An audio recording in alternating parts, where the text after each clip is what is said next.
रूस ने अपने किस हथियार को बताया अजय? भारत इजराइल के डिफेंस सिस्टम की क्यों बढ़ी डिमांड? किसने कहा कि रूस के खिलाफ गेम चेंजर साबित होंगे तुर्की के ड्रोन? ग्लोबल टेंशन से जुड़ी बड़ी खबरें कौन सी हैं, आप देखिए न्यूज टॉप 9 वॉर जोन विशेष में।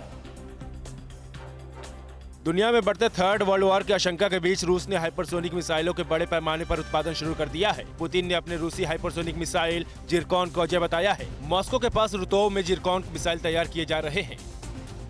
नाटो से बढ़ती दुश्मनी के बीच रूस अब मिग 31 फाइटर जेट को और मारक बना रहा है। MiG 31 fly by wire control system से लैस हो रहे हैं। रूस ने हाल ही में एडवांस मिग 31 फाइटर इंटरसेप्टर का टेस्ट भी किया। इसे अमेरिकी F-35 लाइटनिंग 2 का तोड़ माना जा रहा है। दुनिया भर में भारत और इजराइल की साझा तकनीक से तैयार एयर डिफेंस सिस्टम MRSAM की डिमांड बढ़ गई है। हाल ही में इजराइल से हुए रक्षा समझौते के बाद मोरक्को ने भी इसे खरीदने की इच्छा जताई। MRSAM ने अजरबैजान के बाकू में रूसी बैलिस्टिक मिसाइल को भी मार गिराया था। रूस और यूक्रेन के बीच बढ़ता तनाव जंग की आहट दे रहा है। अमेरिकी इंटेलिजेंस ने दावा किया है कि रूस के पूर्वी यूक्रेन से लगी सीमा पर अपने सैनिकों का असामान्य जमावड़ा किया है। यूक्रेन का दावा है कि विद्रोहियों के कब्जे वाले इस क्षेत्र में 90,000 रूसी सैनिक मौजूद हैं।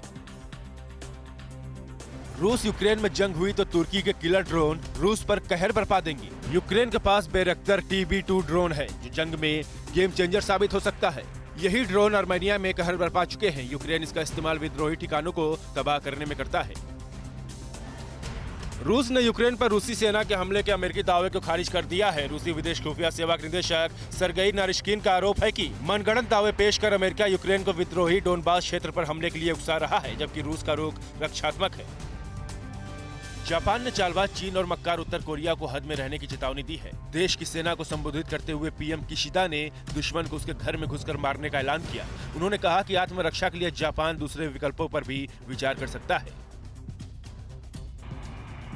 चीन ने पहली बार Y-20 ट्रांसपोर्ट विमान को वार प्लेन में तब्दील किया है। चीन इस बार वार प्लेन का इस्तेमाल ताइवान के खिलाफ कर रहा है। चीन का ये Y-20 विमान ताइवान के पास तैनात युद्धक विमानों में आसमान में ही ईंधन भरने का काम करेगा। उत्तरी इराक में कुर्द संचालित गार्मियान जिले में IS आतंकियों ने फिर बड़े हमले को अंजाम दिया। कुर्द बलों के काफिले पर हुए बम हमले में 5 जवान मारे गए, जबकि 5 से ज्यादा घायल बताए जा रहे हैं। इस क्षेत्र में अमेरिकी सेना का ध्यान हटने का फायदा आतंकी उठा रहे हैं। न्यूज टॉप 9 रोज सुबह 7 बजे और शाम 7 बजे सिर्फ TV9 भारतवर्ष पर।